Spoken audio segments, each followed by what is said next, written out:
마스크를 벗은 지도 벌써 3년째지만 한국 경제는 여전히 코로나19 위기 이전으로 회복하지 못하고 있습니다.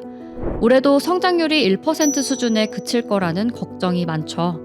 우리나라의 잠재 성장률, 그러니까 성장할 수 있는 능력치 자체가 계속 떨어져서 본격적으로 저성장 시대에 들어선 건 아닐까요? KDI가 한국의 잠재 성장률을 전망해봤습니다. 우선 한 나라의 경제 성장은 노동과 자본 같은 생산 요소를 얼마나 투입하는지, 그리고 이 두 가지를 얼마나 효율적으로 활용하는지를 나타내는 총 요소 생산성으로 결정됩니다. 기술 개발이나 조직 혁신 같은 노력으로 생산성을 더 높일 수 있죠.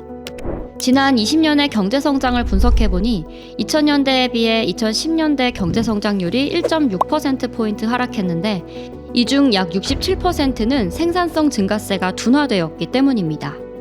그리고 최근 10년 동안 경제 성장률이 더 떨어진 건 생산성뿐만 아니라 노동 투입, 즉 일할 사람이 예전만큼 늘어나지 못했기 때문이었습니다. 실제로 생산 연령 인구는 2019년에 정점을 찍은 뒤 매년 수십만 명씩 줄고 있습니다. 앞으로 점점 줄어 2050년에는 생산 연령 인구 비중이 전체 인구의 절반밖에 안 될 거라고 합니다.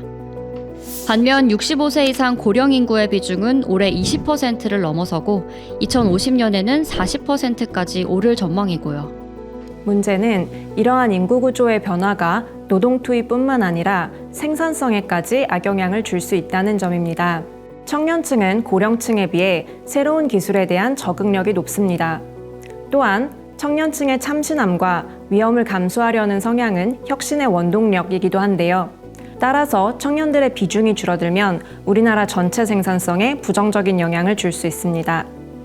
앞으로 우리 경제 전반의 생산성이 얼마나 좋아질 수 있을지를 세 가지 경우로 나눠서 잠재 성장률을 전망해봤습니다.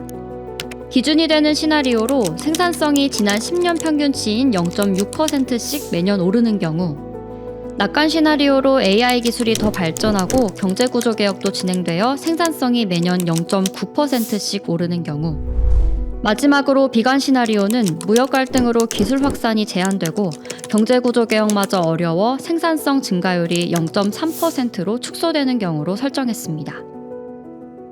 기준 시나리오로 전망해봤을 때 올해 잠재 성장률은 1% 후반대로 추정되고 앞으로 쭉쭉 떨어져서 2040년대에는 0% 성장에 이르게 될 것으로 나타났습니다.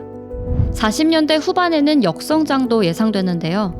이렇게까지 성장률이 하락하는 데는 생산 연령 인구가 줄면서 2030년부터는 노동 투입이 성장률을 떨어뜨리는 요소로 작용하기 때문입니다.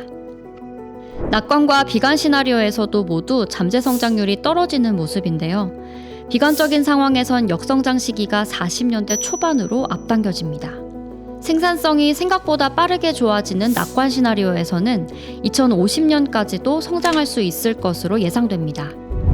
특히 처음에 비슷하게 출발해도 생산성에 따라 차이가 점점 벌어지면서 2024년 대비 2050년의 1인당 GDP 증가폭이 낙관 시나리오에서 비관적인 경우보다 2.3배 정도 높을 것으로 나타났습니다.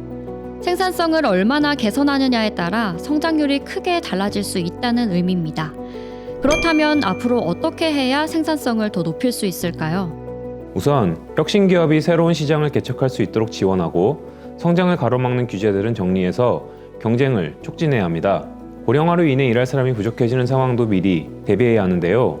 여성과 고령층의 경제활동을 촉진하고 외국인 노동자를 적절하게 수용하는 등 인적 자원을 더 효율적으로 쓸 수 있는 여건을 마련해야겠습니다. 근무 연차를 우선시하는 연공서열형 임금 체계나 노동시간 규제 같은 경직적인 제도들을 유연하게 바꿔야 합니다.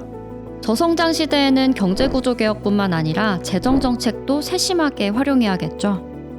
앞으로 성장률이 떨어지면서 정부 재정 여건도 나빠지게 될 것입니다. 잠재 성장률 하락으로 성장률이 낮아지는 것을 단기적인 경기 부진으로 보고 정부 재정을 풀어서 대응한다면 재정 건전성이 악화되고 경기는 더 불안정해질 수 있습니다. 특히 코로나 위기가 지나갔는데도 관리재정 수지 적자가 여전히 GDP 대비 4% 수준을 지속하고 있다는 점을 경계하고 재정 지출을 늘리는 데 더욱 신중해야 할 것입니다. 대한민국의 미래를 지키기 위해 생산성 개선에 힘써야 할 때입니다.